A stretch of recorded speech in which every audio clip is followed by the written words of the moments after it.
keutamaan salat tahajud menurut ajaran Islam. Dalam Al-Quran pada surah Al-Isra ayat 79 Allah menjelaskan, a'udzubillahi minasyaitonirrajim, bismillahirrahmanirrahim, wa minal laili fatahajjad bihi nafilatan lak asa an yab'atsaka rabbuka maqaman mahmuda. Dan pada sebagian malam kata Allah, laksanakanlah tahajud sebagai suatu ibadah penambah bagimu. Asa an yab'atsaka rabbuka maqaman mahmuda. Mudah-mudahan dengan tahajud itu Allah akan angkat derajatmu tempat yang tinggi lagi mulia.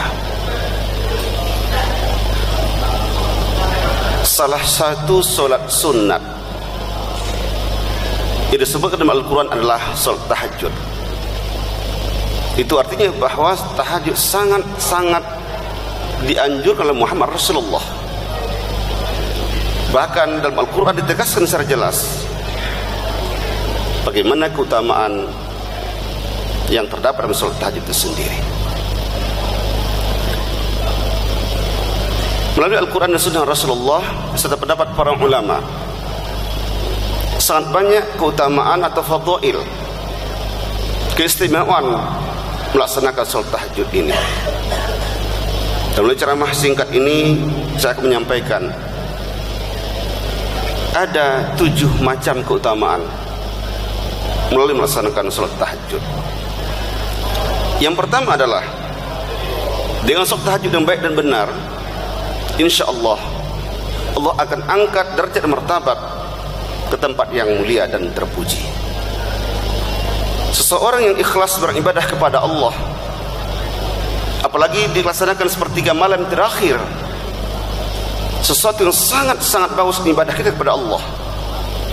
Kalau kita logikakan, kalau di siang hari barangkali terlalu banyak yang memohon kepada Allah, tetapi ketika malam hari sepertiga malam terakhir dilaksanakan, ya sedikit orang yang bangun di tengah malam, di saat itulah dia meminta kepada Allah Subhanahu wa taala. Nah, dengan demikian ketika orang bangun di tengah malam hanya orang-orang pilihan. Sebagai kecil hanya umat Islam yang mampu tahajud di malam hari. Nah, oleh karena itulah ketika orang dengan sadar ikhlas dan terus melaksanakan ibadah dengan baik, terutama tahajud di malam hari ini, insya Allah Allah akan angkat derajatnya ke tempat yang mulia dan terpuji.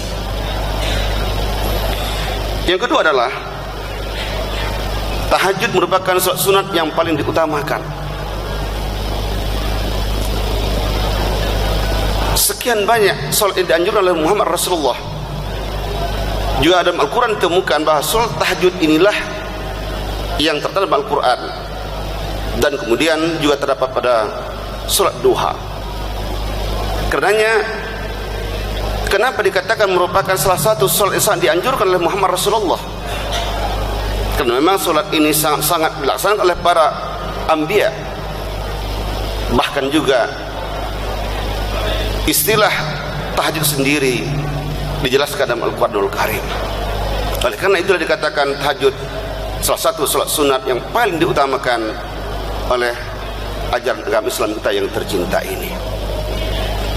Bapak Ibu yang kami muliakan, yang ketiga, tahajud juga dikatakan sebagai salah satu keutamaannya dapat menghapus dosa kepada Allah Subhanahu wa taala.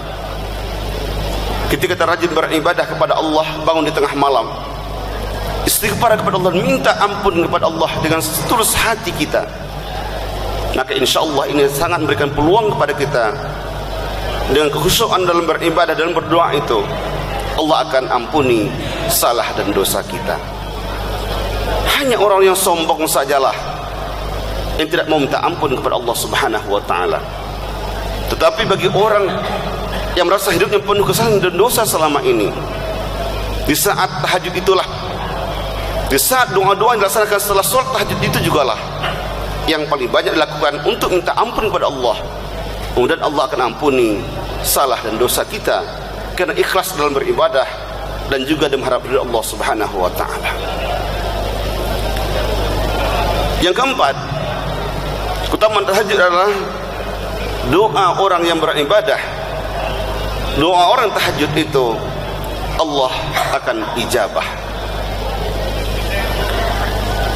Pada ayat yang lain Allah katakan, itu pada surah Al-Baqarah ayat 186, wa idza sa'alaka ibadi anni fa inni qarib ujibu da'watad da'i idza da'an falyastajibu li wal yu'minu bi la'allahum yarshudun. Kata Allah, apabila manusia bertanya kepadamu tentang aku, kata Allah, fa inni qarib, katakan ya Rasulullah kepada mereka, aku dekat dengan manusia. Dan kata Allah, aku akan mengabulkan doa-doa atau permohonan para hambaku apabila mereka bermohon dan minta kepadaku. Dengan dua syarat kata Allah, yaitu fal yastajibu li wal yu'minu bi. Jika hambaku kata Allah benar beribadah kepadaku dan memohon kepadaku, maka aku akan ampunkan dan bahkan aku akan kabulkan doa dan permohonan mereka.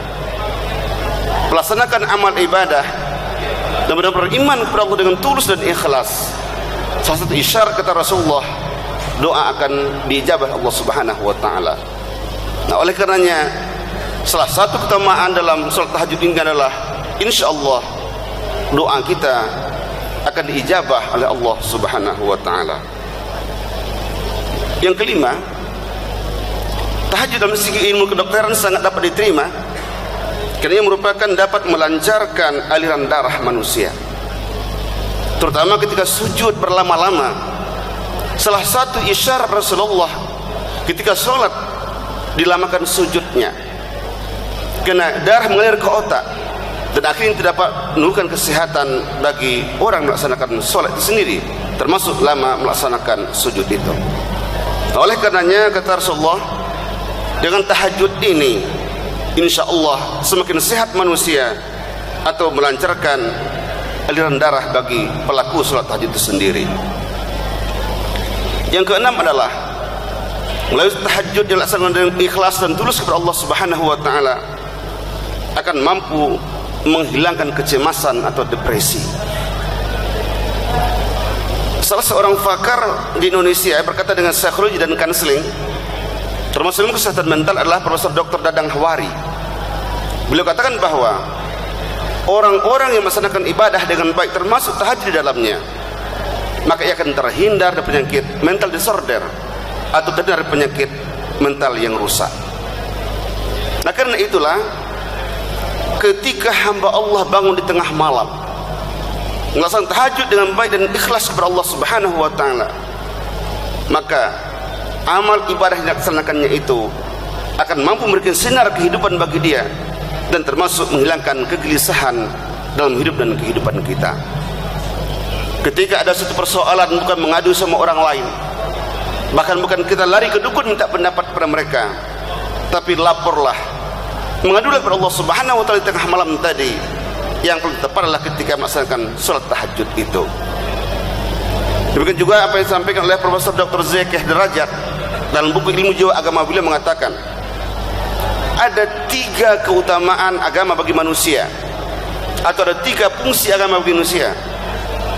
Pertama adalah agama dapat memberikan bimbingan bagi kehidupan manusia, atau sebagai guidance, pembimbing, petunjuk dan pemberi arah ke dalam manusia. Yang kedua adalah manusia ketika beragama, agama dapat menolong dalam kesusahan dan penderitaan hidupnya. Kita ada satu masalah, satu problem yang dihadapi oleh manusia, maka banyaklah baca Al-Quran, mohon kepada Allah untuk cari solusinya, serta berusaha dan berdoa, insya Allah akan dapat teratasi. Oleh karenanya agama salah satu cara, kata Zakir Derajat, untuk menjadikan manusia survive dalam kehidupan ini. Dan ketiga adalah agama juga dapat meneramkan batin manusia. Dalam Al-Quran juga dijelaskan oleh Allah dalam Al-Quran pada surah Ar-Rum ayat 28, ala bizikrillah tatma'innul qulub. Ingatlah kata Allah, dengan zikrullah dengan membaca kalimat-kalimat yang suci, berzikir kepada Allah, ingat kepada Allah, membaca Al-Quran, solat dan sebagainya, insya Allah akan menjadikan hati tentram dan jiwa lapang serta jiwa yang bersih. Oleh karenanya tahajud salah satu upaya kita untuk dapat menghilangkan kegelisahan, kegundahan dalam kehidupan ini.